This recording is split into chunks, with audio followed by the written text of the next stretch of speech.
8ാം class Kerala പാഠാവലി unit 4 മൊഴിയാഴം എന്ന അധ്യായത്തിലെ നീളാതീരത്ത് എന്ന പാഠഭാഗത്തിൻ്റെ ആശയം മനസ്സിലാക്കാം. ഭാരതപ്പുഴയെ തൻ്റെ കവിതകളിലുടനീളം ആവിഷ്കരിച്ച മലയാളത്തിൻ്റെ പ്രിയ കവിയാണ് പി കുഞ്ഞിരാമൻ നായർ. അദ്ദേഹത്തിൻ്റെ ആത്മകഥയാണ് കവിയുടെ കാൽപ്പാടുകൾ. ഇതിൽ നിന്നും എടുത്ത ഭാഗമാണ് നീളാതീരത്ത്. നിള എന്ന് വിളിക്കുന്നത് ഭാരതപ്പുഴയെയാണ്. പി കുഞ്ഞിരാമൻ നായരുടെ വ്യക്തിജീവിതത്തെയും കാവ്യജീവിതത്തെയും ഭാരതപ്പുഴ ഏറെ സ്വാധീനിച്ചിട്ടുണ്ട്. ഈ നീളാതീരത്തെക്കുറിച്ച് കവി നടത്തുന്ന വർണ്ണനയാണ് പാഠഭാഗം. 4 ദിക്കിലും മലനിരകൾ, മുകളിൽ വിശാലമായ നീലാകാശം, നേർത്ത മൂടൽമഞ്ഞ്, കുന്നുകൾ, നാട്ടിൻപുറത്തെ വീടുകൾ, പാടത്തിനിടയിലൂടെ ഒഴുകുന്ന ഭാരതപ്പുഴ.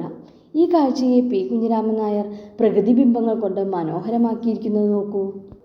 4 പാടും നീലമേലാപ്പ് കെട്ടിയ അനന്ത ചക്രവാളം, മേഘമാലകൾക്ക് എത്തിപ്പിടിക്കാൻ കഴിയാത്ത അഗാധ നീലിമ, കണ്ണെത്താത്ത സൗന്ദര്യ സരസിന് കരിങ്കൽ പടവുകൾ തീർത്ത മലനിരകൾ, കിഴക്കും തെക്കും പടിഞ്ഞാറും വടക്കും ഇതൾ വിരിഞ്ഞ ഗിരിനിരകളുടെ നീലത്താമര തടാകങ്ങൾ, കിനാവുകളുടെ അനന്ത സാമ്രാജ്യം, നേർത്ത മൂടൽമഞ്ഞിൻ്റെ മൂടുപടം, അറ്റം പെടാത്ത മനോരാജ്യങ്ങളുടെ പരന്ന കരിമ്പാറക്കുന്നുകൾ, ഉറക്കക്ഷീണം പിടിപെട്ട കുപ്പിവളയിട്ട ചടച്ച പാടങ്ങൾ, പച്ചപാതി തുടച്ച തോട്ടങ്ങൾ, പാളി നോക്കുന്ന ഗ്രാമീണ ഭവനങ്ങൾ, നാടോടിപ്പാട്ടുപാടി വയലേലകൾക്കിടയിൽ കൂടി പാദസരമിട്ട് ഭർതൃഗൃഹത്തിലേക്ക് പോകുന്ന ഭാരതപ്പുഴ.